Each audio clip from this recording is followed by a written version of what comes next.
ces choses. Non, frère, écoutez ma soeur, nous avons bu le sang de Jésus-Christ, le sang qui a dénudé Satan. Jésus il a déshabillé Satan. C'était sur la croix. La véritable Pâque s'est passée sur la croix. Jésus l'a déshabillé. Voilà pourquoi Satan n'aime pas qu'on parle du sang de Jésus-Christ. Satan n'aime pas qu'on parle du corps de Jésus-Christ. Parce qu'il sait que c'est le seul message qui m'a déshabillé. Je suis déshabillé aujourd'hui. Les hommes connaissent mes vérités. Parce que Jésus m'a dépouillé sur la croix de Golgotha. Écoutez mon frère, la seule chose que tu dois faire, c'est de ne plus continuer à pécher. Parce que c'est le péché qui ouvre les portes. Quand tu es en train de pécher, c'est souvent pour toi, Jancy. Vivez cela. La rédemption est pour toi. La rédemption a été faite sur la croix de Golgotha.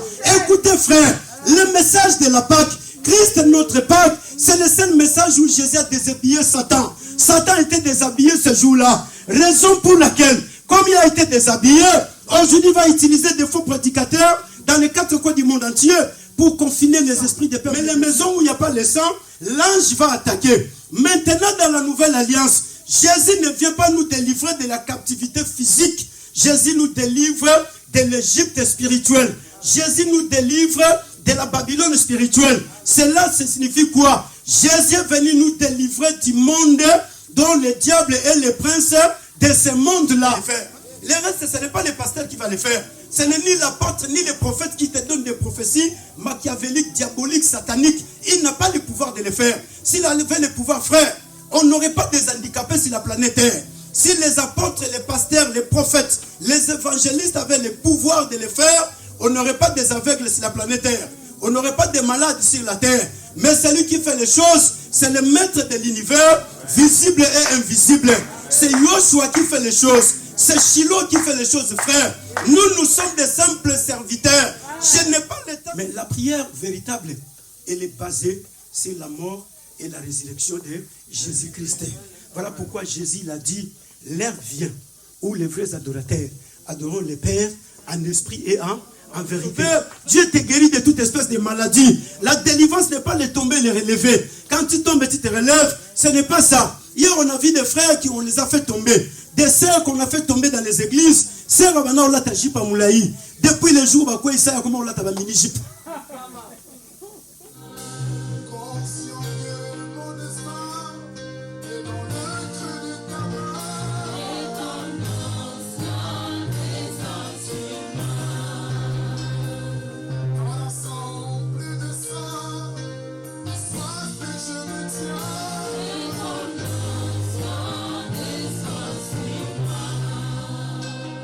Dans la sombre de sang, ma soif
de Dieu.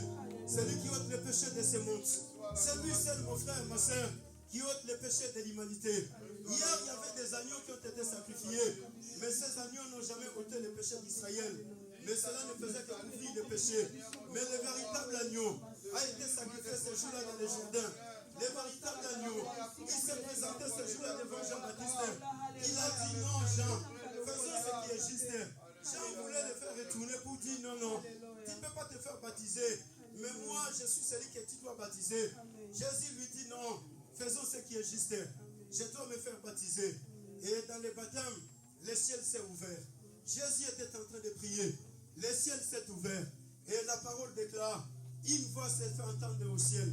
Celui-ci est mon fils bien-aimé, c'est qui repose toute mon affection. Celui-ci est mon fils bien-aimé, si tu reposes toute ma confiance. Celui-ci est mon fils bien-aimé. Frères et sœurs, Jésus priait. Ce n'était pas les Jourdains qui étaient séparés ce jour-là. Aujourd'hui, il y a des chrétiens qui veulent séparer des Jourdains. Jésus, il a prié. C'est le ciel qui s'était ouvert.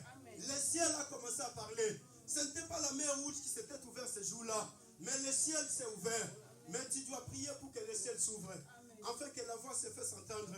Celui-ci est mon fils bien-aimé, c'est qui repose toute ma confiance. Celui-ci est mon fils bien-aimé, c'est qui repose toute mon affection. Celui-ci est mon fils bien-aimé, c'est qui repose tout mon regard. Je repose mon regard sur lui. Partout où il est, je pose mon regard. Voilà pourquoi il était sur la planète Terre. Le regard de Dieu était sur lui. À chaque minute, à chaque seconde, à chaque tiercé, le regard de Dieu était sur Jésus-Christ Nazareth. Oui, quand tu es fils et fille de Dieu, tu n'as pas besoin d'avoir peur. Parce que le regard du Père Céleste est sur toi. Que ce soit pendant les ténèbres, lui, il est la lumière. Son regard est sur toi. Que ce soit même s'il est dans la fosse au lion, lui, il est là avec toi.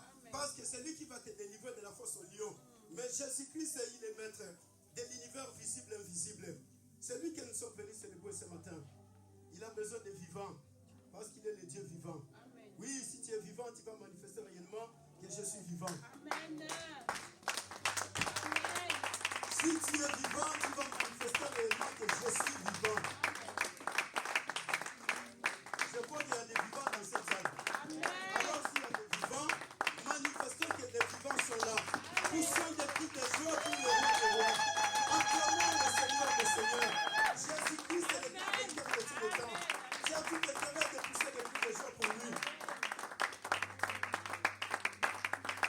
Alléluia. Non, non, j'ai besoin de vivants. S'il y a des vivants réellement, vous allez manifester cela.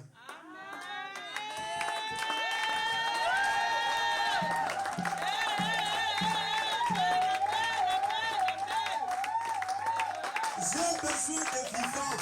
Ce matin, on a besoin de vivants. Ceux qui ont la vie de Dieu. Celui qui reconnaît que la vie que j'ai, c'est Dieu qui me l'a donnée, tu vas manifester. Tu vas montrer réellement que je suis là. Si je parle, c'est Dieu. Si je respire, c'est Dieu. Si je bouge, c'est Dieu. Si je fais un mouvement, c'est Dieu. J'ai besoin de ces hommes et ces femmes-là. Des enfants qui vont bouger pour la gloire de Dieu. Qui vont démontrer réellement que je suis là. C'est par la grâce de Dieu. Oui, combien des enfants sont morts? Combien de jeunes comme toi sont morts? Combien des écoliers sont morts? Combien des élèves et des étudiants sont morts? Oui, s'il y a des enfants ici, vous allez montrer que vous êtes là. J'ai besoin de voir les enfants qui sont là, montrer réellement que nous sommes là. Alléluia. Alléluia. Oh, gloire au Seigneur. Que Dieu nous bénisse tous richement, notre Seigneur Jésus-Christ Nazareth. J'appelle la sœur Rhys pour la lecture de la parole de Dieu. Soyez bénis. Oui, notre sœur va nous faire la lecture de la parole de Dieu. Dieu l'a fait grâce de faire la lecture de la parole parce qu'elle est une bonne lectrice. Alléluia. Voilà, gloire au Seigneur. Tiens le micro. Exode chapitre 12. Tu vas lire. Exode chapitre 12. Verset 1 à 7. Exode chapitre 12, verset 1 à 7. Je lis la parole du Seigneur. L'Éternel dit à Moïse et à Aaron. L'Éternel dit à Moïse et à Aaron dans le pays d'Égypte, ce mois-ci ce sera le premier des mois, il sera pour vous le premier des mois de l'année. Parlez à toute l'assemblée d'Israël et dites, le deuxième jour de ce mois, on prendra un agneau pour chaque famille.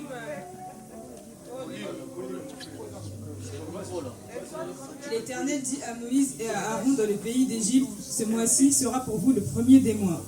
Il sera pour vous le premier des mois de l'année. Parlez à toute l'assemblée d'Israël et dites, le dixième jour de ce mois, on prendra un agneau pour chaque famille et un agneau pour chaque maison.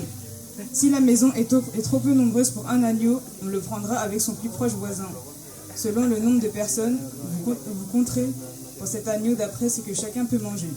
Ce sera un agneau sans défaut, mâle, âgé d'un an. Vous pourrez prendre un agneau ou un chevreau. Vous le garderez jusqu'au 14e jour de ce mois, et toute l'assemblée d'Israël l'immolera entre deux soirs.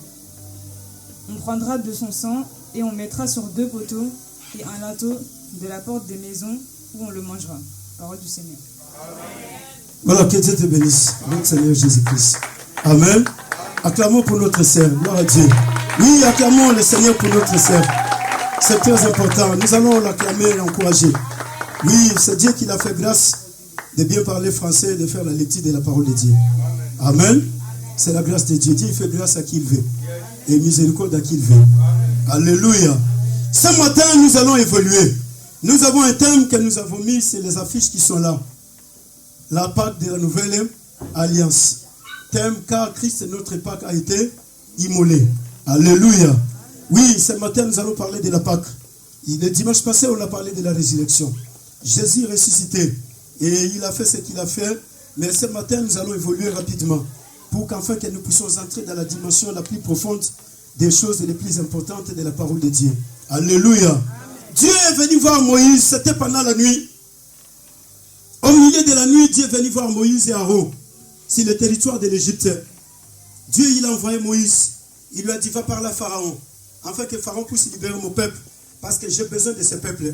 Ce peuple doit me servir. Ce peuple doit travailler pour moi. Ça fait longtemps qu'ils sont des esclaves des Égyptiens. Mais maintenant, fini avec l'esclavage. Dieu lui a donné les bâtons. Moïse, il est parti avec son bâton. Alléluia. Moïse, il a fait ce qu'il fallait faire. 10 plaies en Égypte. Mais Israël n'a jamais été libéré. Israël continue à être toujours dans la servitude des Égyptiens. Les pharaons continuent à se succéder. 430 ans de l'esclavage.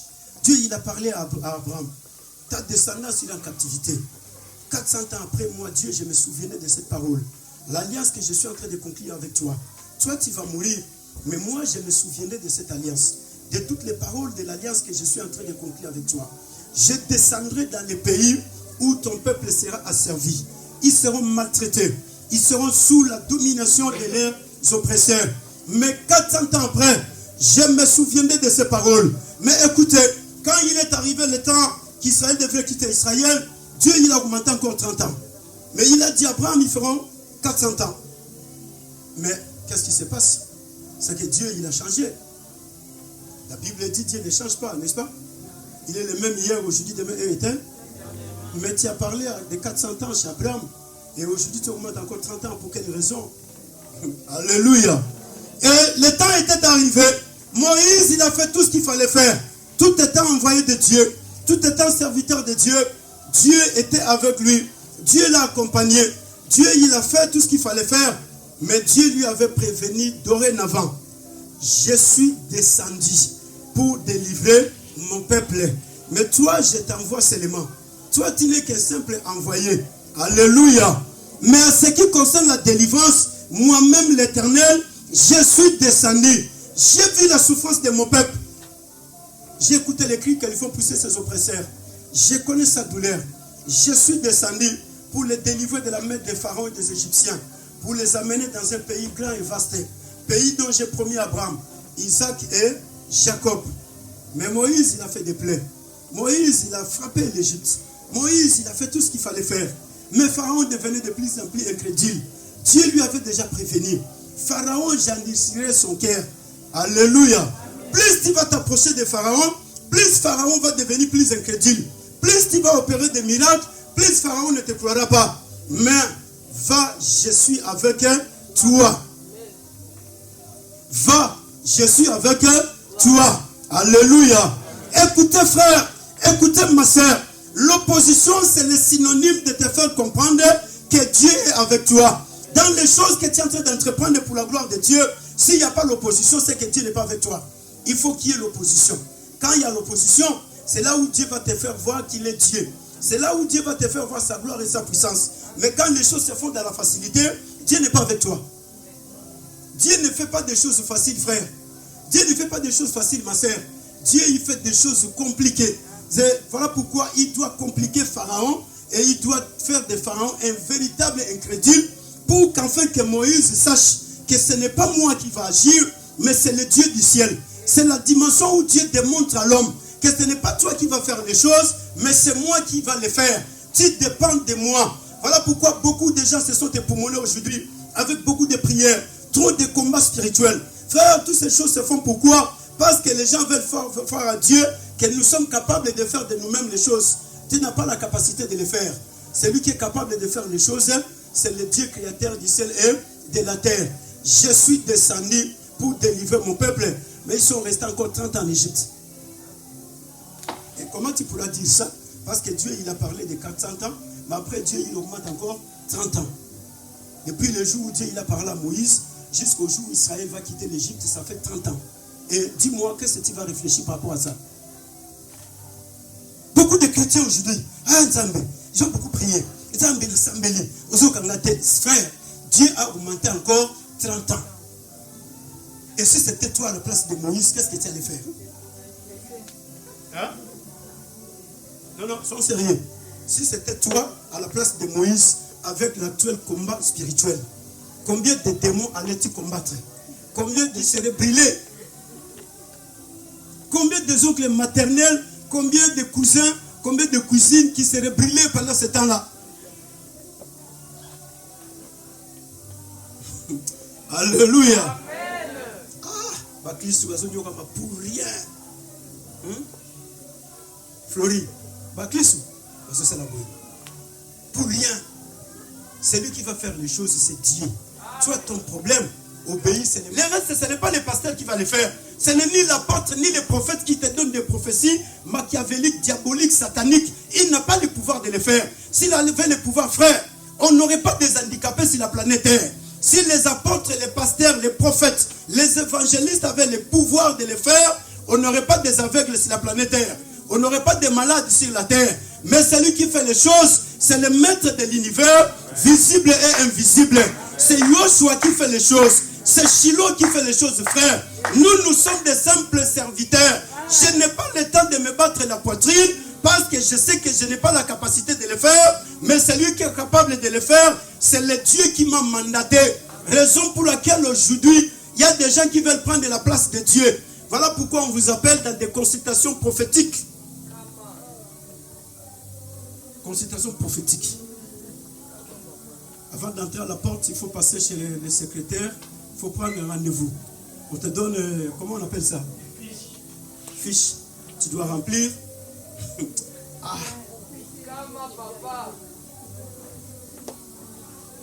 Alléluia. Tu dois remplir. Et après avoir rempli la fiche, tu attends le jour où le prophète sera disponible pour que tu ailles le voir. Donc s'il n'est pas disponible pendant tout ce temps, tu ne peux pas les voir. Déjà, il y a des gardes-corps qui sont là mis à côté. Pour que tu puisses atteindre les prophètes, il faut passer par les gardes-corps. Donc, mes frères, c'est quel évangile? Ça vient d'où ça? Alléluia. Moïse devrait être patient devant Pharaon. Parce qu'il est parti avec la parole. Je suis descendu, moi l'Éternel. Mais Dieu lui dit, va en Égypte. Mais moi, je suis descendu pour délivrer mon peuple. Mais 30 ans après Dieu, qu'est-ce qui se passe? Mais Dieu voulait faire comprendre à Moïse certaines choses qui sont beaucoup plus importantes. Écoutez, frère, ne crois pas que toutes les prières que tu as effectuées, Dieu ne t'a pas jamais entendu. Dieu t'a déjà entendu. Mais Dieu, il est le maître des temps et des circonstances. Dieu, il est souverain. Dans sa souveraineté, si c'est décide aujourd'hui de t'exaucer, il va le faire. Si c'est décide aujourd'hui de changer ta situation, il va le faire. La Bible dit, Dieu n'a pas de conseiller. Qui va lui donner conseil? Qui va lui poser la question de savoir pourquoi tu es en train de faire ces choses?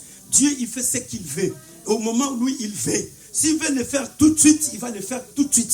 S'il veut le faire après 10 ans, il va le faire après 10 ans.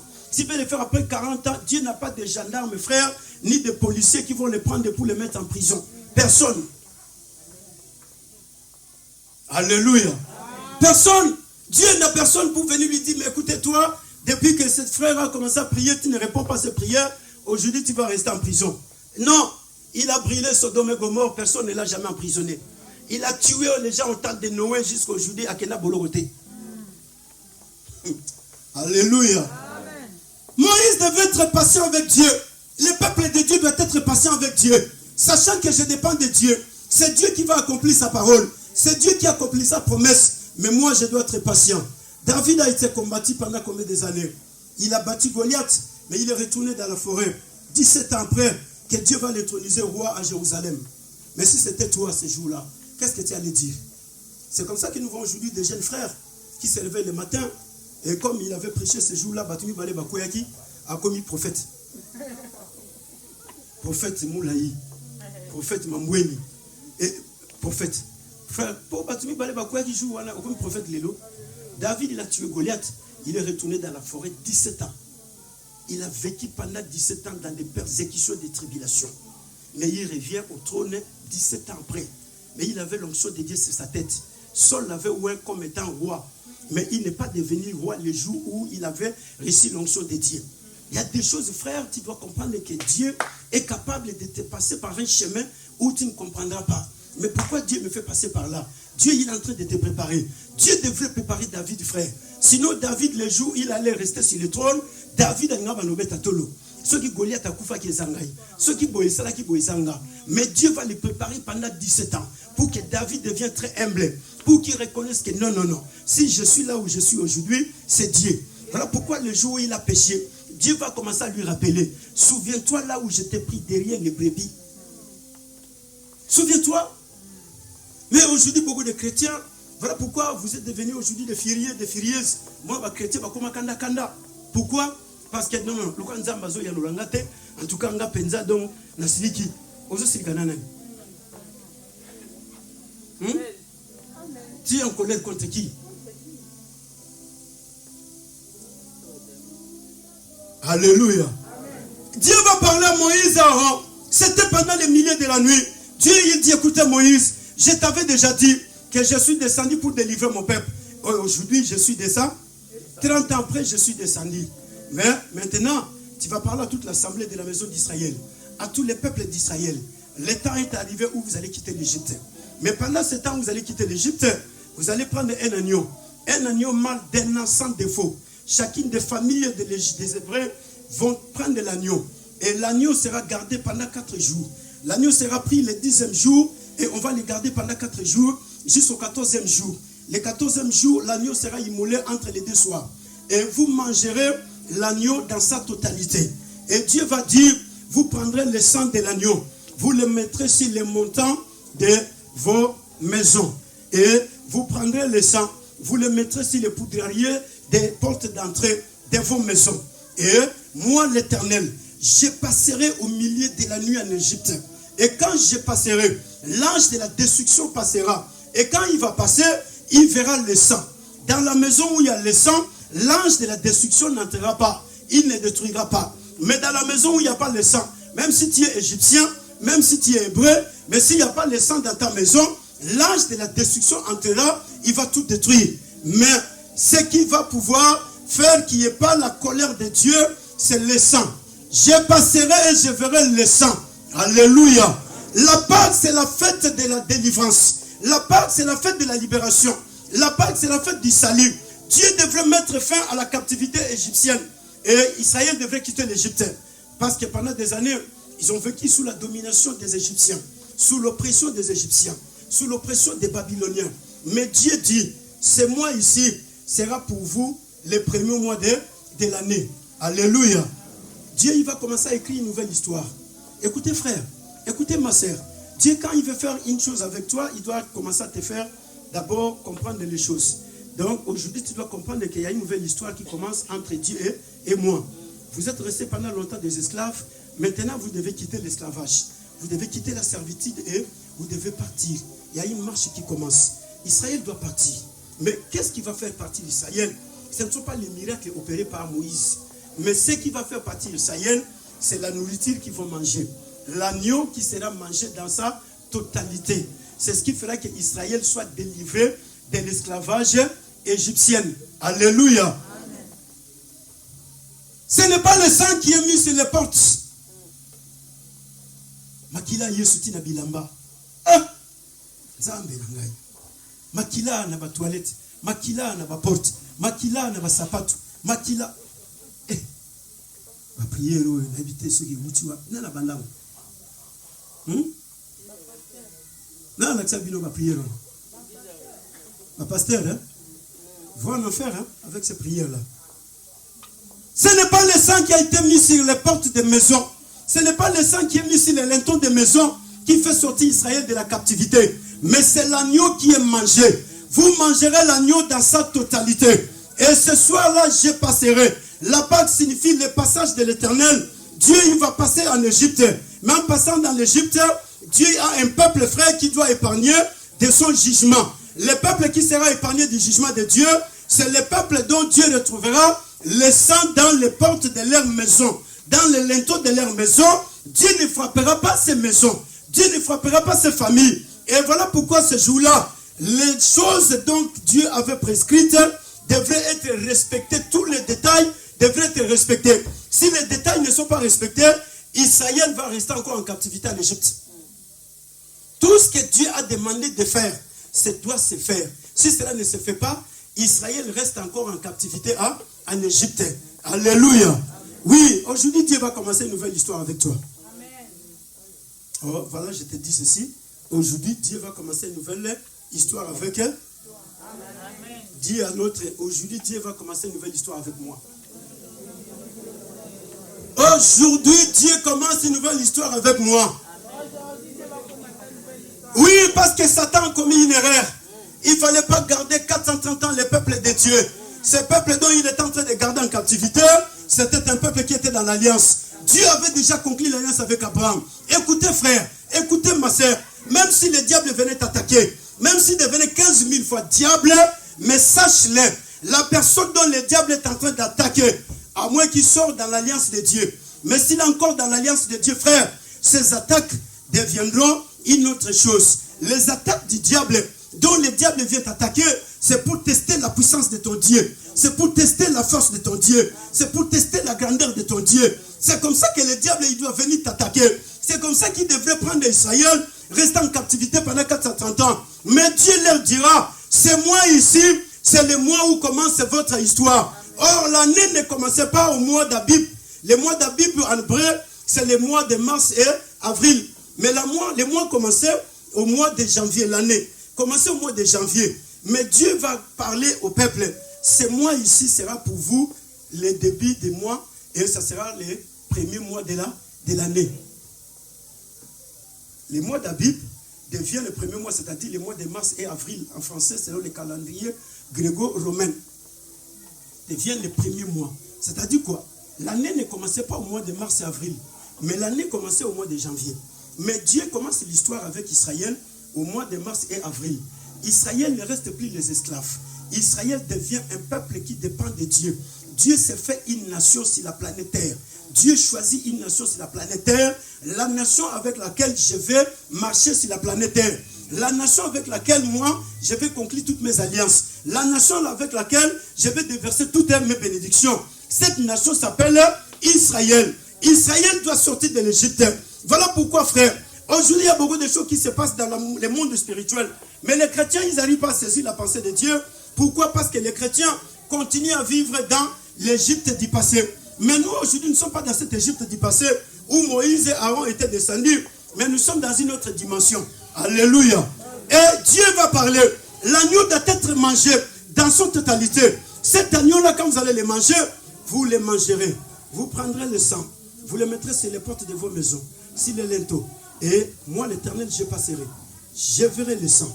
Les maisons où il y a le sang, je ne frapperai personne. Je quitterai ces maisons. Mais là où il n'y a pas le sang, je vais frapper.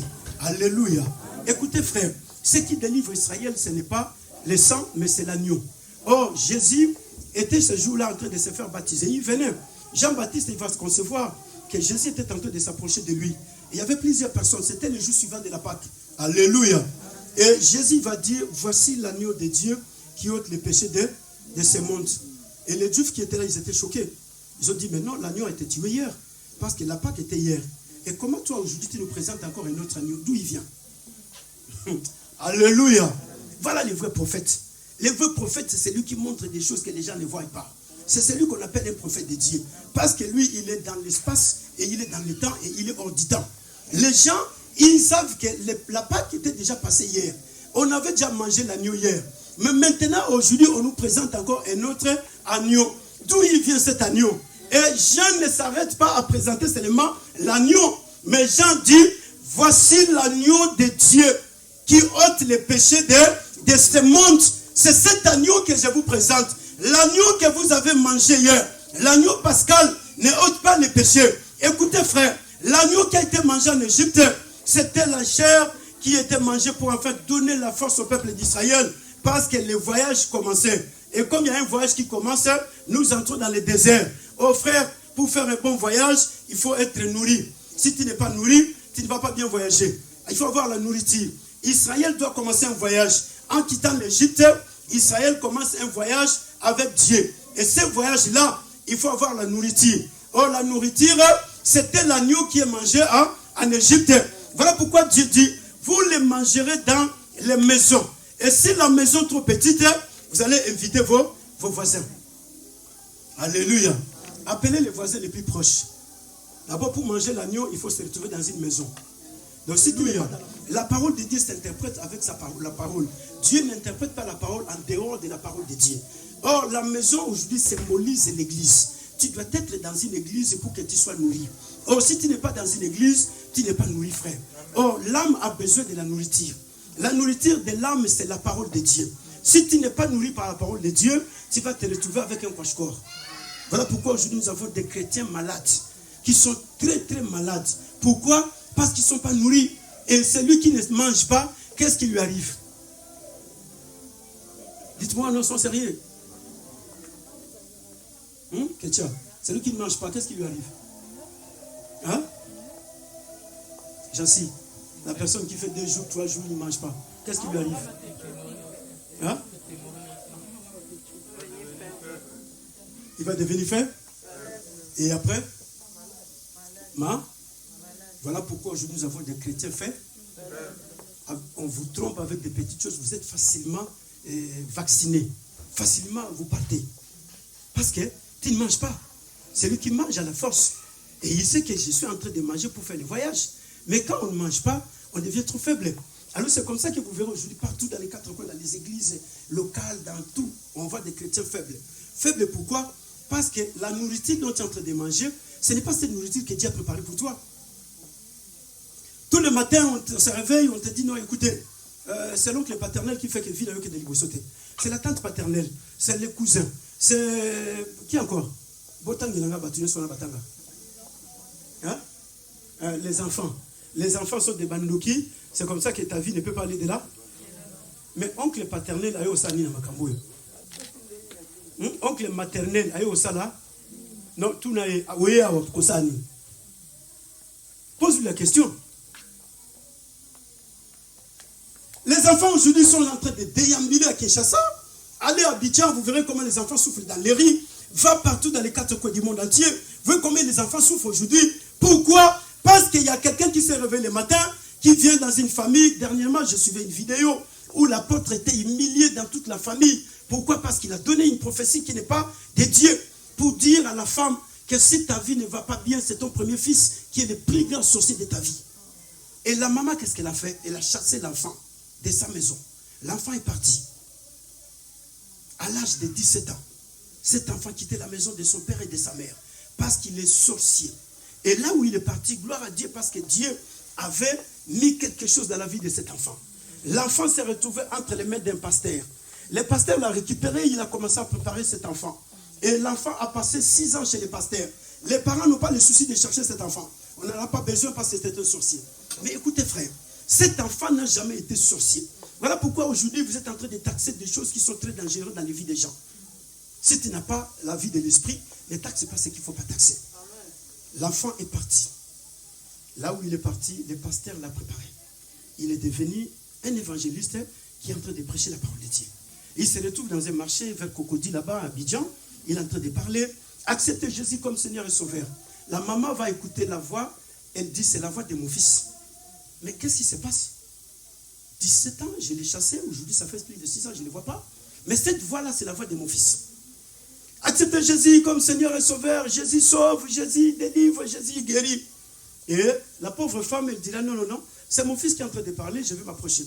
Et elle s'approche pour poser la question au petit. Mais qu'est-ce qui se passe? Et le petit dit, mais c'est toi, ma mère, non? Tu m'as chassé de ta maison, aujourd'hui tu viens encore me poser la question, qu'est-ce qui se passe? Jésus m'a sauvé. Jésus m'a rencontré. Jésus m'a guéri. Jésus m'a purifié. Jésus m'a délivré. Jésus m'a lavé. Si je suis là, c'est Jésus. Alors toi, si tu ne te répands pas, tu vas en enfer. La maman dit non, mais mon fils, il ne faut pas dire ça. Non, non, non, maman. Si tu ne te répands pas, tu vas aller en enfer. La maman va courir et il va voir son prophète, l'apôtre. Mais apôtre, qu'est-ce qui se passe? Tu m'avais dit que mon fils était sorcier, non? Mais je l'ai rencontré en train de prêcher la parole de Dieu là-bas, de l'autre côté du marché. Et l'apôtre lui dit, non, tu vois, aujourd'hui, il y a des gens qui font n'importe quoi, mais ton fils est sorcier. Mais écoutez, frère, le pasteur qui a encadré les petits va dire, non, nous allons faire une veille de prière dans la maison de ton père et de ta mère. Parce que c'est là où toi tu es venu, donc nous allons rentrer là-bas. Les petits disent, non, pasteur, moi je ne veux pas rentrer là-bas. Il dit, non, non, tu vas y aller. Ils sont partis. Le pasteur, il a pris son équipe d'intercession, ils sont partis. Et ils sont partis faire la prière. Ils n'ont pas prié de 0h jusqu'à 6h du matin. Le Saint-Esprit va commencer à parler au travers d'une sœur qui était là-bas dans la veille de prière. Le Saint-Esprit va révéler les œuvres de l'apôtre ou du prophète, de l'évangéliste, de l'archibishop, qui a donné la prophétie que les petits étaient d'un sorcier. Par contre, celui qui était dans les cabales juifs, c'était l'apôtre. Et l'apôtre, qu'est-ce qu'il a fait? Il a embobiné cette femme. Cette femme, quand l'apôtre lui demande l'argent, elle donne tout. Elle donne tout. Tout ce qu'on lui demande, quand l'apôtre dit, non, non, j'ai besoin par exemple de 1000 euros, elle doit tout faire pour donner les 1000 euros. J'ai besoin de 200 euros, elle doit tout faire pour donner les 200 euros. L'apôtre a embobiné la vie de cette femme. Ça dit que dans le monde mystique, il a travaillé et il a pris l'esprit de cette femme. Cette femme est devenue son esclave.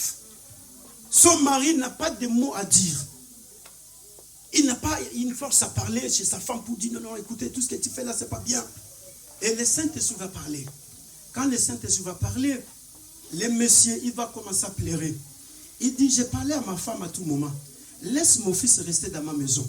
Mais toi, tu me dis, ton apôtre t'a dit que mon fils est sorcier. Maintenant, tu vois que le Dieu vivant dont je t'ai parlé, que l'église là où tu vas, ce n'est pas l'église du Seigneur. Viens avec moi, nous allons prier. Mais toi, tu ne voulais pas. Mais tu as compris maintenant aujourd'hui que l'église là n'est pas l'église du Saint-Esprit. Ton apôtre là n'est pas l'apôtre du Saint-Esprit. Alors tout ce qu'il fait, c'est des fétiches. Alléluia. Voilà pourquoi aujourd'hui vous avez confiance à certaines personnes, mais tu ne connais pas cette personne. Tu ne sais pas qu'est-ce qu'il fait dans la vie et tu ne sais pas comment il fait les choses. Mais moi, je te prêche la parole de Dieu, tu te dis, ah non, il a touché comme oui, oui, oui. Jésus est venu toucher là où il ne faut pas toucher. Voilà pourquoi ce jour-là, Jésus devrait toucher la vie de la femme samaritaine. Tu as 5 maris, même le 6e qui est resté chez toi n'est pas le tien. Frère, sœur, si la parole de Dieu ne te touche pas là où il faut toucher, ta vie ne sera pas sauvée. Si la parole de Dieu n'arrive pas où il fallait arriver, ta vie ne sera pas délivrée. Israël devrait manger l'agneau dans la totalité. Ce n'est pas l'imposition des mecs qui délivrent les hommes. Ce n'est pas les tombés, les chaos, les relevés qui délivrent les hommes, mais c'est l'Éternel. C'est Yahvé qui délivre, frère. Voilà pourquoi aujourd'hui, on a fait des casernes de voleurs dans tous les 4 coins du monde entier. Église de la délivrance. Il y a des cultes spécialement pour la délivrance. Maintenant, il y a qu'il faut qu'il y ait des cultes spécialement pour la délivrance. C'est écrit où dans la Bible? Pierre ne savait même pas que Jésus allait faire marcher les paralytiques. Hein? Il a dit, je n'ai ni or ni argent. Ce que j'ai, lève-toi et... Frère, qui est le pasteur qui sait que Dieu aujourd'hui va ressusciter les morts? Mais si tu connais ces choses, c'est que tu travailles avec le diable. Parce que Dieu, il fait les choses, c'est une surprise. C'est lui-même qui les fait et il sait que je vais le faire à telle heure, à telle minute, à telle seconde. Mais quand on se promène déjà, on se dit non, apôtre de la délivrance. Il y a de ceux qui se disent, Naza spécialiste de la délivrance. Il s'agit de quelle délivrance? Alléluia. Et il y a des gens qui quittent l'Europe pour aller en Afrique, chercher les apôtres qui sont spécialistes dans la délivrance. Et à comme il peine à Congo, à comme il Angola, à comme il Côte d'Ivoire, déception, à Zongi, délivrance et athées. Siko, moi, je suis pasteur Emmanuel Ezatepo, Okeno Luka apôtre Moulaï. Alléluia. Apôtre Moulaï, à l'équipe pasteur Emmanuel Langouya. Oui, à l'équipe Langouya, c'est bien. Mais moi, je suis trop fier de ce que je suis. Alléluia. Oui, je suis trop fier de ce que je suis. Parce que Dieu m'a fait grâce. Et la grâce que Dieu m'a faite, moi-même, je ne savais même pas. Mais un jour, il y a une femme qui m'avait découvert cette grâce. Elle est une blanche. J'ai prêché.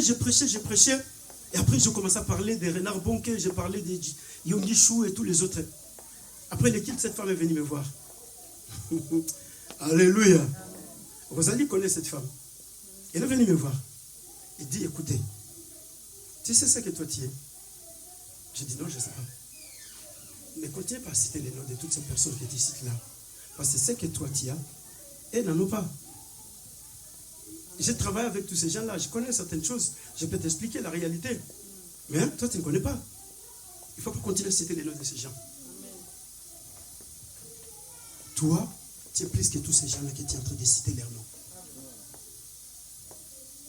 J'étais ce jour-là émerveillé. Je dis, gloire à Dieu, parce que cette femme a compris. Alléluia. Écoutez, frère, c'est l'agneau qui a délivré. L'agneau doit être mangé dans sa totalité. C'est quoi l'agneau? L'agneau, c'est la parole de Dieu, sans mélange et sans mauvaise interprétation. C'est la parole de Dieu qui délivre. Jésus dit, vous connaîtrez la vérité, et la vérité vous affranchira. Si le Fils de l'homme t'affranchit aujourd'hui, tu deviens réellement libre. Frère, la délivrance, ce n'est pas tout ce qu'on fait de l'autre côté pour dire aux gens, écoutez, venez cette semaine, on a une semaine de délivrance. Non, la délivrance, c'est accepter la vérité de la parole de Dieu.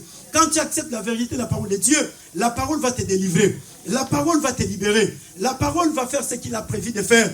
Mais quand on n'accepte pas la vérité de la parole de Dieu, on va rester là où on est resté. Voilà pourquoi ce jour-là, le sang devrait être mis dans les portes et les linteaux des maisons. Mais Jésus vient avec une nouvelle dimension. Dans la nouvelle alliance, quand Jésus vient, le jour de la Pâque, Jésus il va commencer à parler aux apôtres et aux disciples qui étaient avec lui. Alléluia. Oui, Matthieu chapitre 26. S'il y a un frère qui peut nous faire la lecture rapidement, ou une sœur. Matthieu chapitre 26. Verset 26 à 28. Alléluia. Tu es béni, hein?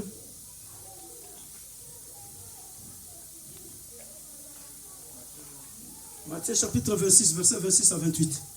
Que nous dit la parole de Dieu? Amen. Pendant qu'il mangeait, Jésus prit du pain.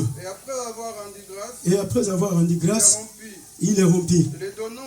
Les donnant aux disciples en disant, prenez, mangez, ceci est mon corps.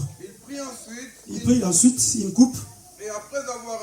Et après avoir rendu grâce, il a l'air donnant en disant, buvez-en tous, car ceci est mon sang, le sang de l'alliance, qui est répandu pour plusieurs, pour la rémission des péchés. Parole du Seigneur. Amen. Alléluia. Écoutez les jours de la Pâque. Jésus, ce jour-là, il est avec les disciples. C'était pendant les repas de la Pâque. Et pendant les repas, Jésus va changer de dimension. Les repas de la Pâque, ce jour-là, va obtenir une nouvelle signification. Et Pierre était là en train de regarder les choses. Qu'est-ce qui se passe? La Bible dit, Jésus va leur dire, il va prendre le pain, il va rendre grâce à Dieu. Et il va dire, prenez cela et mangez. C'est la Sainte Seine que nous faisons, non? Alléluia. Les dimanches, il y a Sainte Seine dont on vient à l'église pour, afin que nous puissions manger le pain et boire le vin. Et Jésus va prendre ce pain, il va donner aux disciples. Il va leur dire, prenez, mangez cela, car c'est mon corps qui est sacrifié pour vous. Mais physiquement, Jésus était là présent. Mais Jésus dit, c'est mon corps qui est sacrifié pour vous. Le pain que Jésus était en train de donner représente le corps de Jésus qui est sacrifié pour vous. Et Jésus, après avoir mangé, il a dit, et prenez. Il va leur donner le vin. Jésus dit, prenez ceci, buvez, car c'est mon sang qui est répandu pour plusieurs. Et pour enfin donner la rémission du péché. Alléluia. Amen. Écoutez frère, écoutez ma sœur. Le repas de la Pâque a pris une nouvelle dimension le jour où Jésus a institué la Sainte Seine. c'était le jour du repas de la Pâque. Jésus ne va pas parler du repas de la Pâque.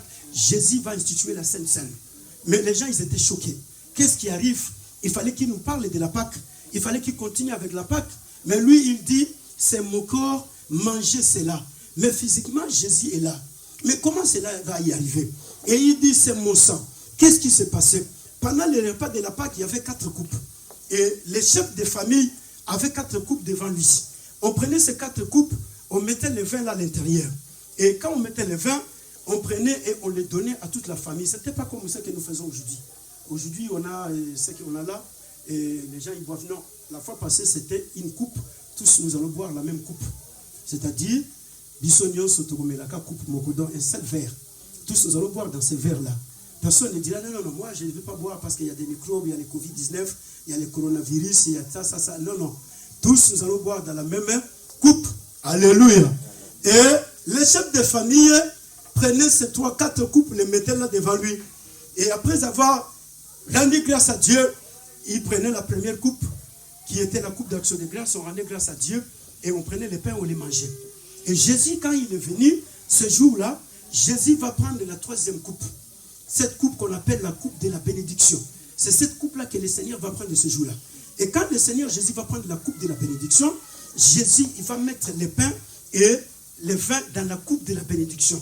Voilà pourquoi, frère, l'église doit être enseignée. Si l'église n'est pas enseignée, cette église va en déroute. Si l'église n'est pas enseignée, cette église va dans les chaos. Mais toi, tu as la grâce ce matin, je vais t'enseigner la parole de Dieu. Gratuitement, sans l'argent. Alléluia. Bétera, excuse-moi beaucoup.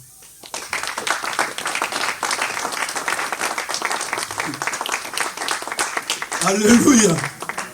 Gratuitement, sans argent. Et le Seigneur, il va rendre grâce à Dieu. Il va remercier le Dieu du ciel. Il dit, Dieu, merci parce que tu acceptes que mon corps aille en sacrifice. Écoutez, qu'est-ce qui se passe? L'agneau qui était mangé en Égypte a été mangé pour la délivrance de la captivité physique. C'est-à-dire qu'Israël physiquement devrait quitter l'Égypte. Et pour quitter l'Égypte, ils doivent manger l'agneau d'1 an sans défaut. Voilà pourquoi quand Jésus est venu, il a donné son plan d'action. L'Esprit du Seigneur est sur moi, car il m'a oint pour annoncer la bonne nouvelle aux pauvres, guérir ceux qui ont les cœurs brisés, proclamer la délivrance aux captifs, renvoyer libres les opprimés et recouvrir les yeux aux aveugles, proclamer une année de grâce du Seigneur. Oh, l'agneau devrait être un agneau d'1 an sans défaut. Jésus vient sur la terre, il veut proclamer une année de grâce de Dieu. Qu'est-ce que cela signifie? Les sang qui étaient mis dans les linteaux et les portes des maisons, frère, c'était pour la captivité physique, parce qu'Israël physiquement devrait quitter l'Égypte. L'âge de la destruction devrait partir sur le territoire de l'Égypte. Et quand il va passer, il doit avoir le sang sur les portes, sur les linteaux des maisons, pour ne pas attaquer les maisons dont il y a le sang. Mais les maisons où il n'y a pas le sang, l'ange va attaquer. Maintenant, dans la nouvelle alliance, Jésus ne vient pas nous délivrer de la captivité physique. Jésus nous délivre de l'Égypte spirituelle. Jésus nous délivre de la Babylone spirituelle. Cela signifie quoi? Jésus est venu nous délivrer du monde dont le diable est le prince de ce monde-là. Voilà pourquoi la Bible dit, n'aimez pas le monde avec tout ce qu'il y a dans le monde. Qu'est-ce qu'il y a dans le monde? Dans le monde, il y a la convoitise des yeux. Dans le monde, il y a l'orgueil de la vie. Dans le monde, il y a les œuvres de la chair. Et Jésus vient dans cette dimension. Jésus vient nous délivrer de l'Égypte spirituelle. C'est-à-dire, de l'autre côté, ils étaient des esclaves physiques. Mais maintenant, qu'est-ce qu'il y a? Quand l'homme pêche dans le jardin d'Éden, le diable, il prend l'homme et il devient son esclave. L'homme qui vit dans les péchés, il est l'esclave de Satan. Et comme il est esclave de Satan, maintenant, Jésus-Christ vient pour délivrer l'homme de l'esclavage spirituel, non de l'esclavage physique. Voilà pourquoi aujourd'hui, vous êtes en train de faire trop de combats spirituels. C'est pourquoi? C'est parce que vous voulez sortir de l'esclavage physique. Frère, l'esclavage aujourd'hui, il est spirituel. Les combats aujourd'hui, il est dans la dimension spirituelle. La dimension n'est pas physique. Hier, on combattait physiquement. Hier, on renversait les autels parce que les autels étaient physiques. Aujourd'hui, où sont les autels que vous êtes en train de renverser? C'est ça. Yves. Botel, nous avons renversé ça. Botel, vous renversez. Alléluia. Chaque tongo, chaque midi, chaque pourquoi. Vous savez combien des hôtels où les satanistes sont bâtis cette nuit? Vous voyez bien? Combien des hôtels ils ont bâtis cette nuit? Mais quand vous vous réveillez, au lieu d'adorer Dieu, vous commencez par renverser les hôtels. Au lieu que ça aide pour rien. Amen. Amen. Vous êtes en train de passer le temps pour rien. Le temps où tu allais adorer Dieu, tu es en train de perdre de l'énergie pour rien. Parce que le temps où toi tu es en train de dire, je renverse les hôtels, à côté de ton voisin qui est sorcier, il est en train de continuer à bâtir les hôtels. À côté, le voisin qui est marabout, il continue à bâtir les hôtels. À côté, le voisin qui est occultiste, il continue à bâtir ses hôtels. À côté, le voisin qui est au 5e étage, qui est franc-maçon, il continue à bâtir les hôtels. Maintenant, toi, tu te réveilles, tu dis, je commence à renverser ces hôtels. Après avoir renversé, tu dis, bon, j'appelle les feux de Dieu pour que les feux viennent brûler. Mais toutes ces choses, ce sont des prières diaboliques. Ce sont des prières sataniques qui ne sont pas bibliques. Ça a été fait par les charismatiques pour enfin attirer la foule. Parce qu'ils ont besoin de la foule. Voilà pourquoi vous venez dans tous ces lieux-là, vous allez rencontrer des foules de personnes. Mais la prière véritable, elle est basée sur la mort et la résurrection de Jésus-Christ. Voilà pourquoi Jésus l'a dit, l'heure vient où les vrais adorateurs adoreront le Père en esprit et en vérité. Frère, c'est ça la prière. C'est ça la prière, ma sœur. Il n'y a pas de choses à faire, il n'y a pas des hôtels à détruire. Jésus est monté sur la croix. L'autel de Dieu, c'est la croix de Golgotha. Sur la croix, Jésus, il est parti pour enfin remettre tous ces hôtels à zéro. C'est lui qui a la capacité de tout refaire. C'est le Dieu Tout-Puissant. On vous dit, Gédéon, il a renversé l'autel de la famille de son père. C'était par révélation. C'est le Saint-Esprit qui lui a révélé que ton père a l'autel de Baal. Tu dois les détruire. Maintenant, toi, chaque jour, tu te réveilles, j'ai détruit les hôtels. Chaque matin, j'ai des gens, il n'a pas détruit chaque jour, non? On les marathé. C'était pas chaque jour. C'était le jour où Dieu lui avait révélé que tu vas détruire l'hôtel des Baal de ton. Il a détruit l'hôtel des Baal et il est parti, il a fait sa marche. Il a vaincu, il est revenu. Mais les lots, yo, au côté arabe, prière, on va détruire sa hôtel. So, il a l'obité, toujours adoré Nzambe, malobana, yo, manaraté. Mais tout de suite, so, il a l'obité, toujours détruire l'hôtel. Les malades qui sont à l'hôpital seront guéris. Parce qu'il y a des gens qui sont en train de détruire les hôtels. Les gens qui sont dans des prisons, ils vont sortir dans la prison. Parce qu'il y a des chrétiens qui sont en train de détruire les hôtels. Alléluia. Écoutez, dans la nouvelle alliance, le sang prend une nouvelle dimension. Dans la nouvelle alliance, le pain prend une nouvelle dimension. Le pain dont nous mangeons, ce n'est pas ceci-là. Mais ce pain, c'est un symbole. Mais Jésus va donner la véritable signification du pain. La vraie signification, c'était quoi? C'est son corps qui devrait être donné à la croix. Jésus devrait donner sa vie, frère, pour que toi et moi, nous ayons la véritable vie. Jésus devrait être sacrifié sur la croix pour les péchés de l'humanité. Et le corps est donné en sacrifice. Et quand le corps est donné en sacrifice, littéralement, les êtres humains peuvent interpréter tout ce qu'ils peuvent interpréter. Mais dans la dimension prophétique, Jésus parlait de sa mort et de sa résurrection. Voilà pourquoi il a dit, mangez cela car c'est mon corps. C'est-à-dire quoi? Un vrai chrétien qui veut faire la marche avec le Seigneur, il est appelé à manger le corps de Jésus. Or, le corps de Jésus n'est rien d'autre ici, ce n'est que la parole de la vérité. Quand tu manges le corps de Jésus, frère, le diable, il va t'attaquer, mais il ne va pas te vaincre. Parce que le diable, il va continuer à nous attaquer. Il a attaqué l'apôtre Paul avec son onction. Il a attaqué Silas, il est parti en prison. Il a attaqué Pierre, il était en prison. Mais Pierre n'a pas dit que c'est l'oncle paternel qui a fait que je vienne en prison. Paul, Silas n'a pas dit, non, sois sérieux. Amen. Sois sérieux. Amen. Paul et Silas, ils n'ont pas dit ça. Le diable, il va continuer à nous attaquer. Amen. Parce que nous sommes des adversaires potentiels du diable et Satan. Depuis le jour où tu as accepté Jésus-Christ comme Seigneur et Sauveur, tu es devenu la bombe atomique dans les camps du diable. Et comme tu es devenu une bombe atomique, le diable ne va pas te laisser. Le diable ne va pas me laisser. Il va continuer à m'attaquer. Mais moi, je ne vais pas aller chercher le diable là où il est. Mais moi, je vais prier Dieu qui est capable de me délivrer. Je n'ai pas besoin de savoir si le diable il est à côté de moi, s'il est à côté de je ne sais moi où il est. Mais moi, ce que je vais faire, je suis comme Paul et Silas. Je n'ai personne pour me défendre. Mais j'ai un Dieu dans le ciel. C'est lui qui est capable de se déplacer du ciel comme il a fait déjà depuis les temps anciens. Paul et Silas dans la prison, la Bible dit, au milieu de la nuit. Or, la Pâque se célébrait au milieu de la nuit. Au milieu de la nuit, Paul et Silas, ils ont commencé à chanter les louanges de l'Éternel. Paul et Silas, ils ont commencé à prier. La Bible dit quoi? Les fondements de la prison ont commencé à se branler. Et les prisonniers qui n'ont jamais prié, qui étaient dans la prison, ça faisait des années, ils ont été libérés ce jour-là à cause de la prière de Paul et Silas. Mais aujourd'hui, quand nous prions, qu'est-ce que nous faisons? Combien de personnes qui sont délivrées dans nos prières? Moto. J'envoie les faits. J'envoie les briques. Je prends l'épée. Je prends. Ah. Jésus, ce jour-là, nous voulons invoquer les faits. Jésus leur dit, vous savez de quel esprit vous êtes animés? Écoutez, le corps, c'est l'image de la parole vivante. Jésus est la parole faite chair. C'est-à-dire que quand tu manges la parole, ton âme est libérée. Qu'est-ce que le diable fait? Le diable, il sait que ton esprit est déjà délivré. Or, dans ton esprit, il y a la volonté. Mais dans ton âme, il y a l'intelligence. Dans ton âme, il y a les émotions, les sentiments. Alors, qu'est-ce que le diable fait? Le diable, il vient attaquer ton âme. Il va attaquer ton âme. Et quand il va attaquer ton âme, pour te faire voir que non, tel que tu es là, ta vie ne peut pas aller de l'avant. Alors, comme ta vie ne pourra pas aller de l'avant, maintenant, le diable, te fait vivre par des propositions, soit par des suppositions. Tu commences à réfléchir. Le diable, il te pousse pour te faire voir non. Si ta vie ne va pas de l'avant, parce qu'il y a tel qui fait que ta vie n'aille pas de l'avant. Il y a tel. Mais lui, il se cache. Lui, il ne va pas te dire que c'est moi qui fais que tu ne puisses pas vivre mieux sur la planète Terre. Le diable, lui, il se cache. Il ne va pas te dire que c'est moi qui est en train de t'attaquer. Il n'a pas dit à Paul et Silas que moi, je vous ai attaqué.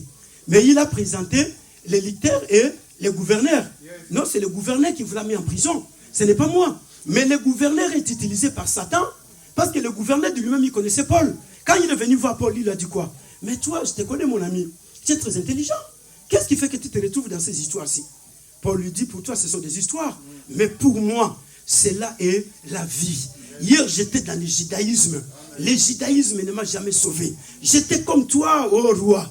J'étais aussi comme toi pour défendre la loi de Moïse. Mais la loi de Moïse ne m'a jamais sauvé. Mais le jour où avec cet homme de Jésus-Christ, sur le chemin de Damas, les écailles sont tombées. Ce jour-là, je me suis retrouvé que moi, Paul, j'étais l'homme le plus important de la société. Mais quand j'étais encore dans le judaïsme, je me voyais que j'étais un sauvage. Je me voyais que j'étais comme ça. Qu'est-ce que le diable fait? Le diable, il attaque les âmes des fils de Dieu. Le diable, il attaque le corps. Oh, écoutez, frère. Écoutez, ma soeur. Le diable, lui, il ne va pas se fatiguer contre nous. Parce qu'il ne s'est pas fatigué avec le Seigneur Jésus-Christ. Mais quand lui vient nous attaquer, moi, j'ai le pain. Je mange le pain. Alléluia. J'ai le pain que le Seigneur m'a laissé. Le pain, c'est la parole sans mauvaise interprétation. Le pain, c'est la parole de Dieu. Voilà pourquoi un chrétien doit toujours lire la parole de Dieu. Un chrétien doit toujours méditer la parole de Dieu. Un chrétien doit écouter la parole pire. C'est cette parole-là qui est le véritable pain. Jésus-Christ est la parole faite chair. C'est lui qui nous délivre, frère. La délivrance, c'est un processus de tout le temps. La délivrance, ce n'est pas les tomber et les relever. Frère, personne n'est délivré sur la planète Terre si ce n'est que le Saint-Esprit. Le Saint-Esprit, lui, ne commet pas de péché. Le Saint-Esprit, lui, ne fait pas du mal. Mais nous, comme étant des humains, notre délivrance prendra fin dans la chair physique le jour où nous entrerons dans les cercueils. Là, la délivrance prend fin. Tant que nous avons ce corps, à chaque instant, frère, tu as besoin de la délivrance. À chaque minute, tu as besoin d'être délivré. Voilà pourquoi Jésus dira, vous connaîtrez la vérité et la vérité vous affranchira. Il y a des fois, tu te poses des questions, mais on te dit, non, le pasteur, on l'a attrapé avec une femme là-bas. Et l'apôtre, on l'a attrapé là-bas avec une femme. Tu te dis, mais tiens, pourquoi lui, il doit le faire? Je ne veux plus aller à l'église. Oui, tu vas te fâcher, tu ne vas plus aller à l'église. Mais tu ne sais pas dans quelle dimension le diable l'a attaqué. Tu ne connais pas la dimension où le diable l'a attaqué. Mais toi, tu te mets en colère. Tu dis non, je ne vais pas aller à l'église. Je ne peux plus prier. Comment lui doit faire de pareilles choses? La Bible dit quoi? On frappera les bergers pour que les brebis soient dispersées. Tu ne sais pas la dimension de combat où nous menons. Tu ne sais pas dans quelle dimension le diable m'attaque à chaque minute. Tu ne sais pas. Tu ne sais pas. Mais ni t'étais la grâce de Dieu, frère. Mais je peux aussi me retrouver comme les autres. Je ne suis pas spécial.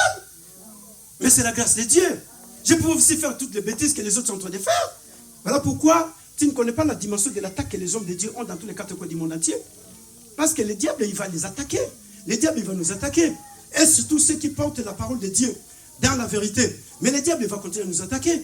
Et pour enfin nous fragiliser, de ne pas continuer à parler de Jésus. C'est comme ça qu'il a attaqué Paul et Silas, ils sont partis en prison. Il a attaqué Pierre, il est parti en prison. Pourquoi? Parce qu'il faut les fragiliser. Parce que si on les laissait, il va continuer à parler de son Jésus. Les gens seront sauvés. Et moi, Satan, je vais perdre. Alors pour que je ne puisse pas perdre, qu'est-ce que je vais faire? Je vais continuer à les attaquer. C'est comme ça que vous voyez aujourd'hui, les attaques sont là. On te dira, non, tel frère, il s'est retrouvé dans telle situation. Frère, voilà, alléluia. Oui, je connais à l'église, on avait un frère. Ce frère-là, il était notre responsable de la jeunesse. Un frère très voué, très dédié, craignant Dieu. Mais il est arrivé un moment. On vient nous apprendre que Abima qui n'a pas ça. Ah, quel choc! Nous, on était des jeunes. Donc pour nous, lui, il était saint. Il était parfait. C'est un frère. Donc on ne peut pas retrouver du mal en lui. Mais, pasteur Aleki Libosa, le Bibana Lelo, frère, il est suspendu. Parce que telle situation est arrivée. Nous, dans notre groupe de jeunesse, on était malades. On s'est dit, ah Seigneur, pourquoi cela lui est arrivé? Mais qu'est-ce qui arrive? Certaines personnes disent, non, ces pécheurs-là, on ne va plus les suivre. Ces pécheurs-là, vraiment, je vous dis, l'abandonner. J'étais laissé un ami, il est au Canada, on allait les voir. On allait les visiter, les conforter, les fortifier. Le pasteur, il a dit 9 mois à enfant Nanaban a aussi Melorote. Azarakuna. Soit oya église, soit oya te, boye bika ba pasteur, na biso na temps calendrier bazalaki. Donc pour la bango discipline, c'était vraiment la meilleure façon de régler les choses. 9 mois. Mais tu ne sais pas pendant 9 mois comment le diable va travailler pour détruire la vie de ses frères. Comment il va les détruire encore? Tu vas mettre quelqu'un à côté pendant 9 mois, frère. Ça, c'est pas l'amour. Quelle espèce de discipline? Oui, je sais que toi tu es content. Tu dis oui, parce qu'il fallait pas salir pendant un mois. Non, ce n'est pas ça l'amour. Tu vas mettre quelqu'un dehors de la parole de Dieu, en dehors de l'église pendant 9 mois. Tu sais comment Satan va les dribbler? Combien Satan va les détruire encore? Et aucun jour le pasteur n'est passé pour chercher les frères, pour lui donner même une parole d'encouragement. Aucun jour. On était toujours là. On l'encourageait, on les fortifiait. Un jour, le frère, il nous a donné un verset. Il a ouvert la Bible et il nous a donné un verset. Il dit non, ne sois pas triste. C'est Dieu qui a permis que je passe par là. Je me croyais être le plus saint de tous les saints. Mais Dieu, il a voulu que je sache que je suis un homme. Alléluia. 9 mois après, puis je suis un frère ici. Le frère vient à l'église. Le pasteur, il dit, bon, dimanche prochain, c'est le frère André qui va prêcher. Maintenant, c'est qui m'a église. Et les gens ne sont pas venus. Nous, on est venus avec certaines personnes, certains papas qui étaient affermis dans la parole de Dieu. Voilà pourquoi tu dois avoir la connaissance de la parole de Dieu. Certaines mamans qui étaient affermies dans la parole de Dieu sont venues. Frère, on est venus ce jour-là. Le frère, il a pris le micro. Il a commencé à prêcher la parole de Dieu. Il y a des miracles instantanés qui ont commencé à s'opérer dans la salle. Des choses compliquées qui ont commencé à se faire. Et tout le monde était choqué. Il a dit, non, passez devant, je vais prier pour vous. Mais il y a des opposants spirituels qui se disent, alléluia. Ce jour-là, il y avait une femme paralytique qui a fait plus de 20 ans qui ne marchait pas. Je me souviens, c'était vers 12 heures. Le frère, il a dit, écoutez, madame, là où tu es, lève-toi. Le Dieu de la Bible m'a confirmé qu'aujourd'hui, c'est ton jour. Tu vas marcher. Tout le monde était en train de regarder. Qu'est-ce qui va se passer aujourd'hui? La femme paralytique, ce jour-là, le Saint-Esprit l'a fait marcher. Les frères, il a commencé à proclamer la parole. Il a proclamé la parole. Le Dieu qui a fait marcher les paralytiques depuis de 38 ans à la piscine de Bethsaïda. Aujourd'hui, c'est ton jour. Lève-toi et marche. Ah, vous êtes en train de jouer avec Dieu. Hein? Alléluia. Alléluia. La femme a marché et elle a commencé à sauter. Et le pasteur était là très choqué. Il dit, mais les hommes en sous, tous ça, les hommes à l'homme. Il faut t'encadrer. Bien. C'était ce jour-là hein, que le pasteur a conscience que Bisso va jeune, il faut encadrer Bisso bien. Pour on était jeune.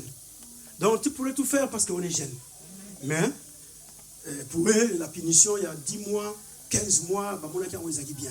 Mais ce n'était pas l'amour. On ne peut pas punir quelqu'un pendant 10 mois en dehors de la parole de Dieu. On ne peut pas punir quelqu'un pendant 5 mois, 10 mois en dehors de la parole de Dieu. Et ça, ceux qui font la kouei, tu n'as pas besoin de les crucifier. Parce que c'est Dieu qui a permis que cela arrive. Dieu, il sait pourquoi il a permis. Mais nous, aujourd'hui, qu'est-ce qu'on fait? Ton Dieu peut-être au bêtien du roi Jésus qui puisse mourir davantage. Alléluia. Mais écoutez, le sang va prendre une nouvelle dimension. Jésus dit, prenez cela et buvez, car c'est mon sang. Et le sang qui est versé pour le pardon du péché de plusieurs personnes. Le sang de l'agneau qui a été mis sur les portes de linteaux en Égypte. Cette fois-ci ne sera plus mise sur les portes de linteaux en Égypte. Mais nous sommes dans l'Égypte spirituelle. Dans l'Égypte spirituelle, pour vaincre le combat, il faut boire le sang. Le sang, il faut les boire. Or, le combat n'est pas physique, il est spirituel. Or, le combat spirituel, c'est dans l'âme. C'est dans ton âme où il y a tout le mal. Le combat, je le répète, est spirituel. Et or, le combat spirituel se passe dans l'âme. Dans l'esprit, il y a la volonté. Voilà pourquoi Paul dit, j'ai la volonté de faire du bien, mais je n'ai pas le pouvoir. La volonté dans l'esprit. Mais dans l'âme, il y a les émotions. Ça va, merci. Dans l'âme, il y a les émotions. Dans l'âme, il y a les sentiments. C'est dans l'âme où il y a la haine. C'est dans l'âme où il y a la jalousie. C'est dans l'âme où il y a la méchanceté. C'est dans l'âme où il y a la haine. C'est dans l'âme où il y a l'adultère, la débauche. C'est dans l'âme. La Bible dit tout est dans l'âme. Maintenant, le combat prend une nouvelle dimension. La sorcellerie, elle est dans l'âme. L'occultisme, c'est dans l'âme. Le fétiche, c'est dans l'âme. Voilà pourquoi la Bible dit, l'âme qui pêche, c'est celle qui mourra. Tout est dans l'âme. Ça vient dans l'âme. Voilà pourquoi aujourd'hui, il y a beaucoup de gens qui n'avancent pas. Ils sont à l'église, ça fait des années, ils n'avancent pas. Parce qu'il y a des choses dans leurs âmes qui n'ont pas encore libéré. Ils n'ont pas encore accepté de confesser cela devant Dieu. Ils se sont mis dans les listes des prophètes pour faire des confessions et les prophètes. Mais devant Dieu, tu ne l'as jamais confessé. Mais tu continues à vivre avec ça. Voilà pourquoi le sang maintenant prend une nouvelle dimension. Prenez ceci et buvez cela, car c'est mon sang. Le sang de Jésus devient un breuvage. Ça dit que quand je bois le sang de Jésus devient un poison pour tout ce qui est dans l'âme.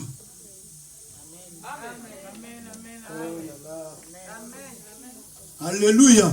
Le sang de Jésus qui entre dans mon âme, il commence à détruire tout ce qui est là-bas. La colère, la haine, la méchanceté, la débauche, l'adultère, l'ivrognerie, et tout ce qu'il y a. Le sang de Jésus devient un breuvage. En le vivant, ça détruit tout ce qui est là-bas à l'intérieur. Parce que Dieu veut faire quoi? Dieu veut faire un nouveau monde. Ce nouveau monde doit se faire avec les hommes et les femmes qui croiront en Jésus-Christ de Nazareth. Ceux qui croiront en Jésus-Christ ne seront plus dans le monde où Satan est le prince des ténèbres de ce monde.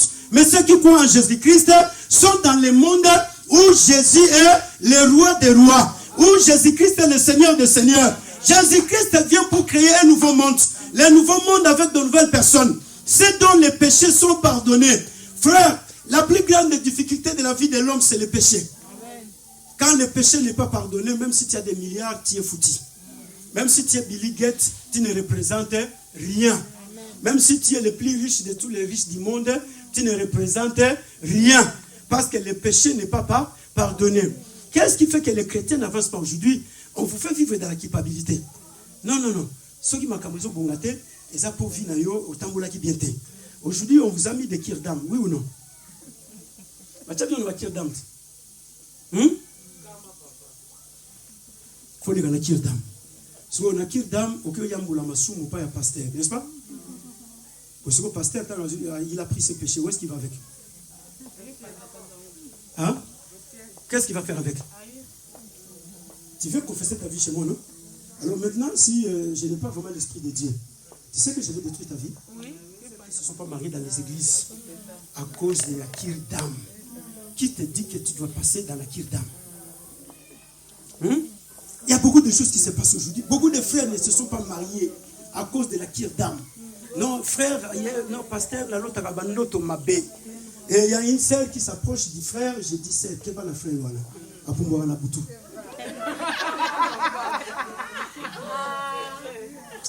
Alléluia.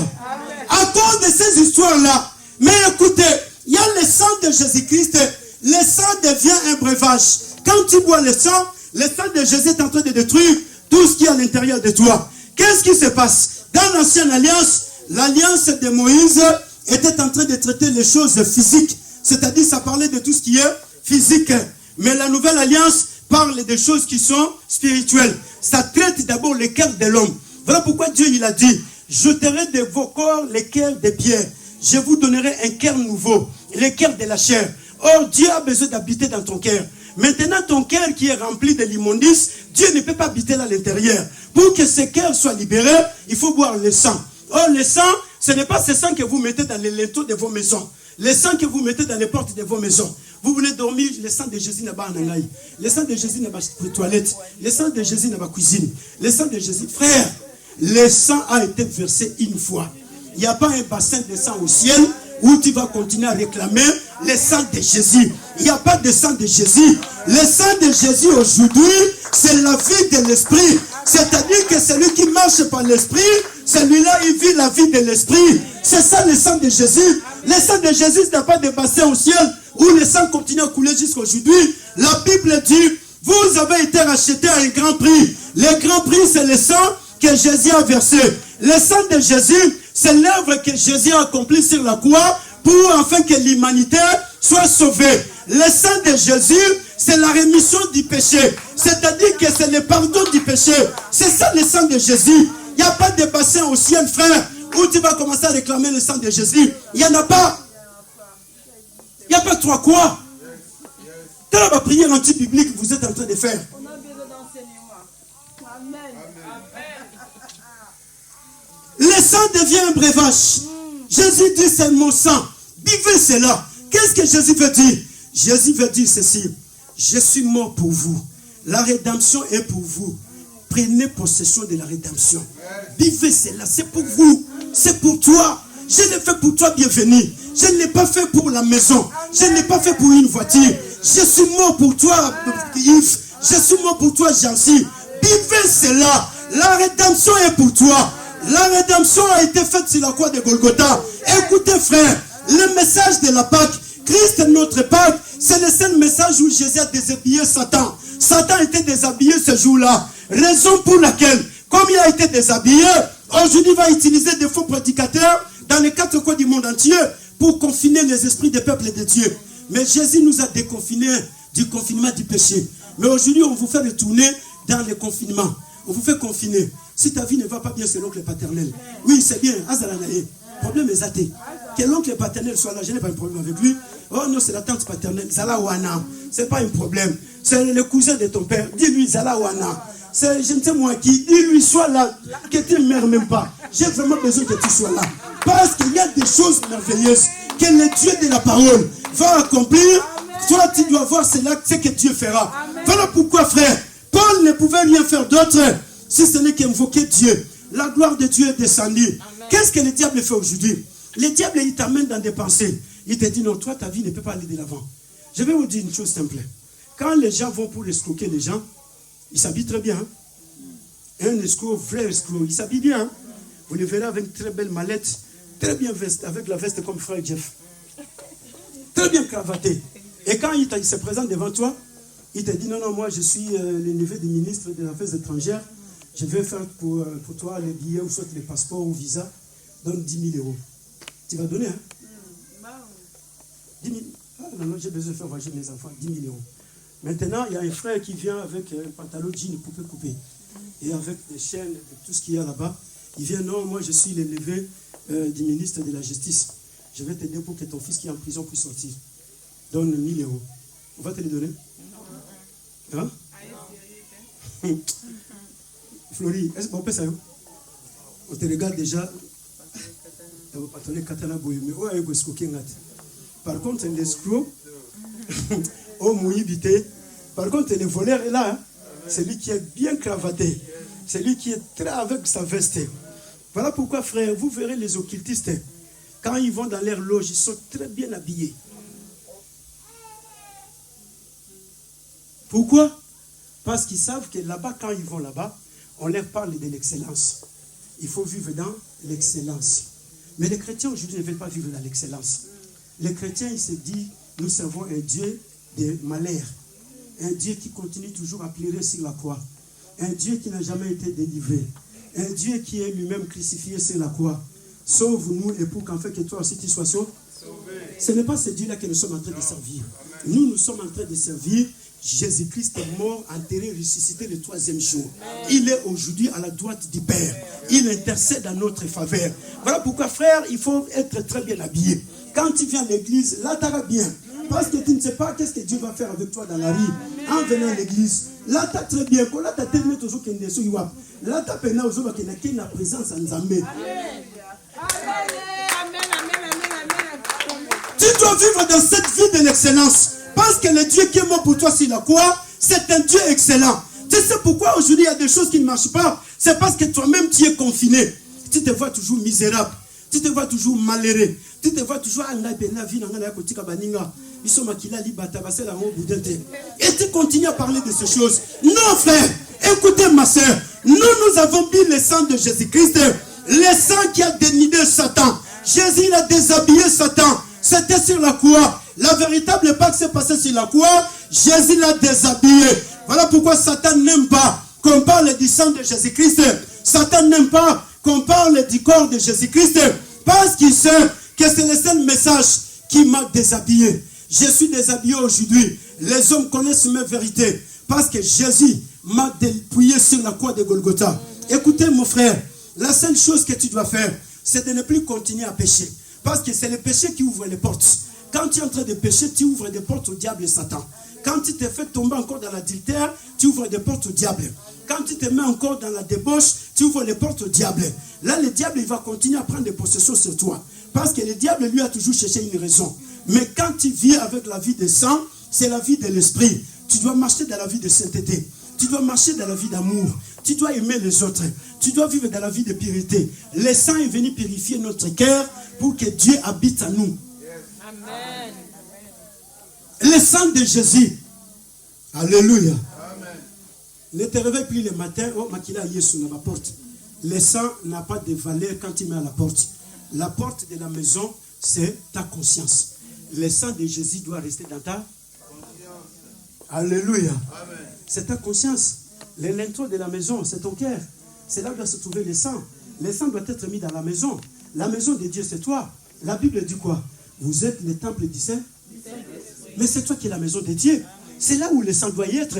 Ce n'est pas dans ta cuisine. Sang. Sang. Comment vous dénigrez Jésus, le roi des rois? Alléluia. Oui, nous allons prier. Amen. Jésus est vivant. Est-ce que tu peux acclamer Jésus-Christ de Nazareth? Vacciné par le sang de Jésus-Christ de Nazareth. Ce sang ici tue tous les poisons du monde entier. Même si on m'appelait pour me faire vacciner, ce n'est pas un problème, je vais y aller. Parce qu'à moi, il y a un véritable vaccin. C'est le sang de Jésus-Christ de Nazareth. Ce sang qui est à moi, frère, ce n'est pas le sang de mon Père, mais c'est le sang du Père Céleste. C'est lui qui est né du Saint-Esprit, qui n'est pas passé par un autre chemin.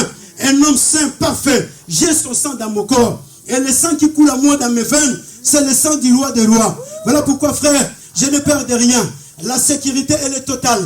J'ai une sécurité absolue. Voilà pourquoi quand on parle de la délivrance, frère, la délivrance dans la pensée de Dieu, c'est quoi? C'est être sauvé. Quand tu es sauvé, tu es protégé par Dieu. Quand tu es sauvé, tu es béni par Dieu. Quand tu es sauvé, Dieu te guérit de toute espèce de maladie. La délivrance n'est pas les tomber, les relever. Quand tu tombes et tu te relèves, ce n'est pas ça. Hier, on a vu des frères qui on les a fait tomber. Des sœurs qu'on a fait tomber dans les églises. Sœur, maintenant, on l'a taji par Moulaï. Depuis le jour, quoi, il sait comment on l'a taji mini-jip.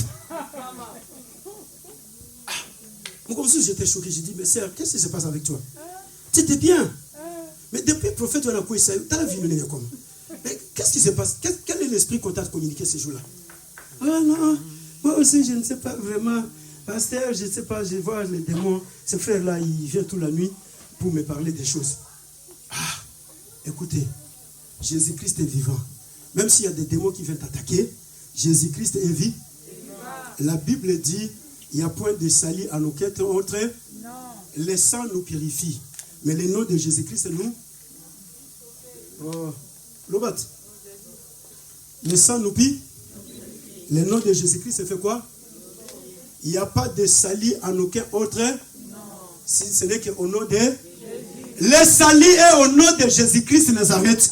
Même s'il y a des démons qui tourmentent ta vie, la délivrance est au nom de Jésus-Christ de Nazareth. Même si tu fais des mauvais rêves, la délivrance est au nom de Jésus-Christ. Même si tu vas boire kayowapi, mais la délivrance est au nom de... Paul, Pierre dit, il n'y a pas de salut en aucun autre nom. Même si le plus grand sorcier de la famille est en train de t'attaquer, mais tu as le nom de Jésus-Christ qui est avec toi. Et quand tu lui présentes ce nom, il va fuir à 15 milliards de kilomètres. Quand tu lui présentes ce nom, la malédiction commence à tomber. Quand tu lui présentes ce nom, les échecs commencent à partir. Quand tu lui présentes ce nom, les péchés commencent à te quitter. Mets-toi debout, nous allons prier. Jésus est vivant pour te délivrer. N'allez plus mettre les sangs dans... Parce que moi, je suis le temple du Saint-Esprit. Oui, je suis le choix de Dieu. Je dois servir Dieu sur la planète Terre. L'élection de Dieu est tombée sur moi. Oui, prenons cela. L'élection de Dieu est tombée sur moi. Je ne suis plus malade, moi. Je ne suis plus maudit. Je ne suis plus enterré. Parce qu'il y a quelqu'un qui a été enterré à ma place. Et il est ressuscité le 3e jour. Il m'a donné sa vie. J'ai la vie de Jésus-Christ en moi. Et je vis cette vie sur la planète Terre. Dieu est capable de faire.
Dieu est capable de tout dans ta vie. Dieu est capable de tout dans ta vie. Dieu est capable de tout dans ta vie. Dieu est capable de te sauver ce matin. Dieu est capable de te délivrer ce matin. Dieu est capable de te guérir de toute maladie ce matin. Dieu est capable de te libérer ce matin. Dieu est capable de tout, mon frère, ma soeur. Oui, il est capable de tout. Même si tu fais des mauvais rêves, même s'il y a des démons qui viennent pour nuire ta santé, même s'il y a des gens qui viennent te faire du mal pendant ton sommeil, mais Dieu est capable de tout ce matin pour ta vie. Oui, il est là pour accomplir sa parole. Il est ici ce matin pour te libérer de toute oppression de l'ennemi Satan. Il est ici ce matin. Oui, parce que Jésus-Christ a donné sa vie sur la croix de Golgotha. Il était enterré, ressuscité le 3e jour. pour que toi tu aies la véritable vie de Dieu. Il nous a fait passer du ténèbre pour son admirable lumière. Jésus-Christ de Nazareth, oui, il est capable. Élève ta main. Élève ta main. Oui, Dieu est capable de te sauver ce matin. La Bible dit qu'il y a des saillies en aucun autre nom sous le soleil, si ce n'est qu'au nom de Jésus-Christ de Nazareth. Même si le diable il t'a pris pour te faire son instrument, mais Jésus-Christ est là pour te délivrer. Parce que le nom de Jésus-Christ est au-dessus de tous les noms. C'est pourquoi Dieu l'a soignement élevé. Il lui a donné le nom qui est au-dessus de tous les noms. Même si le diable il t'attaque par des maladies incurables, mais Jésus-Christ est son nom au-dessus de tous les noms. Il est capable de te guérir ce matin dans toutes ces maladies. Le nom de Jésus-Christ est au-dessus de tous les noms. Il est capable. Il y a le salut qui a le seul nom. C'est au nom de Jésus-Christ de Nazareth. Même s'ils ont dit non, tu ne pourras pas dépasser les mois demain. Tu ne vas plus vivre. Mais Jésus-Christ a déjà donné sa vie pour toi. Même s'ils ont pris ton esprit, ils l'ont mis en cachette. Mais Jésus-Christ est là. Oui, sois libéré dans les noms puissants de Jésus-Christ de Nazareth. Jésus-Christ est là pour te délivrer. Jésus-Christ est ici ce matin pour te délivrer. Oui, sois libéré maintenant de toute oppression de l'ennemi Satan. Dans le nom puissant de Jésus-Christ de Nazareth. Sois libre maintenant de toute la puissance du monde des ténèbres qui était en train de te tourmenter. Toi, que le diable te laisse maintenant. Parce que c'est lui qui est en train de troubler ta vie. Mais il se cache derrière les personnes. Pour dire non, c'est ton oncle qui est en train de te tourmenter. Mais il se cache derrière ton oncle. Il se cache derrière les tantes paternelles. Mais c'est lui le diable qui fait ce travail. Voilà pourquoi j'ai pris pour toi maintenant. Au nom puissant de Jésus-Christ, Satan, je t'ordonne maintenant de libérer ses vies. Je t'ordonne maintenant de libérer la vie de mon frère. Je t'ordonne maintenant de libérer la vie de ma sœur. Parce que Jésus-Christ a déjà vaincu. Au nom puissant de Jésus-Christ de Nazareth, vous les esprits impies, je vous ordonne maintenant de libérer le peuple de Dieu. Que tous les esprits de l'oppression de l'ennemi Satan qui s'abattaient sur toi te libèrent maintenant. Dans le nom puissant de Jésus-Christ de Nazareth, tous les esprits de maladies incurables qui s'abattaient sur toi te quittent maintenant. Dans le nom puissant de Jésus-Christ, tout ce qui est de l'opposition qui fait que ta vie n'aille pas de l'avant. Dans le nom puissant de Jésus-Christ de Nazareth, au nom puissant de Jésus-Christ de Nazareth, là où l'ennemi t'a attaqué, pour que tu deviennes encore esclave des Français, là où ils ont refusé de te donner des papiers, là où ils ont refusé de te donner du travail, là où ils ont refusé. Mais je prie pour toi ce matin, que tu sois libéré maintenant, au nom puissant de Jésus-Christ de Nazareth. Que ta vie soit totalement libérée, que ton esprit soit libéré, que ton cœur soit libéré, que ton âme soit libérée, que la vie de ton mari, de ta femme soit libérée, que la vie de tes enfants soit libérée maintenant. Dans le nom puissant de Jésus-Christ de Nazareth, que ton travail soit libéré maintenant, que ton séjour soit libéré maintenant, que ta promotion soit libérée maintenant. Dans le nom puissant de Jésus-Christ de Nazareth, que ta fécondité soit libérée maintenant. Jésus-Christ a déjà payé le prix pour toi. Tu ne mourras pas dans la stérilité, parce que le prix a été déjà payé sur la croix. Oui, tu vas enfanter. Au nom puissant de Jésus-Christ de Nazareth, allez, sois libéré maintenant. Là où le diable était en train de combattre ta maternité, j'ai pris maintenant que tu sois libéré. Au nom puissant de Jésus-Christ de Nazareth, là où le diable combattait ton mariage, pour que tu ne puisses pas te marier, j'ai pris maintenant que tu sois libéré. Dans le nom puissant de Jésus-Christ de Nazareth, que Jésus-Christ te sauve maintenant, que Jésus-Christ te guérisse maintenant, que Jésus restaure ta vie maintenant, que Jésus-Christ te fasse enfanter maintenant, que Jésus-Christ te fasse marier maintenant. Dans le nom puissant de Jésus-Christ de Nazareth, que Jésus-Christ te fasse prospérer ton travail, qu'il fasse prospérer tes finances. Là où ils ont tourmenté tes finances, que cela soit libéré maintenant. Dans le nom puissant de Jésus-Christ de Nazareth. Au nom puissant de Jésus-Christ de Nazareth.